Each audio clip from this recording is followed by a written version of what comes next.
اوعى يغرك الصورة اللي انت بتشوفها على الستوري ولا على الحالة. الصورة بتوصف نفسها ان هي بتضحك غلب. انا عاوز يا محمد لما ارجع وانا رافع راسي واقول لابويا اطمن بكرة هيبقى احسن. قومي يما وخفي من مرضك واطلعي عشان تزوري بيت الله. تراب بلدنا يا محمد يتشال فوق الراس، بس مش معنى كده ان انا ارجع دلوقتي. انا عاوز ارجع يا محمد وانا بقول للغربة باي باي، ارجع بلدي وابقى واثق في نفسي ان انا هبقى حاجة لما اجي ساعتها.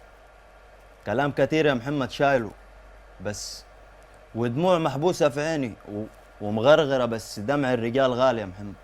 برافو عليك يا حسن، برافو عليك. الله يخليك يا أستاذ. متمكن جدا قدام الله الكاميرا يا يخليك. حسن. الله رأي يخليك. حضرتك ايه يا فنانة؟ هو المشهد جميل، كلماته جميلة جدا، تسلم. المشهد إحساسه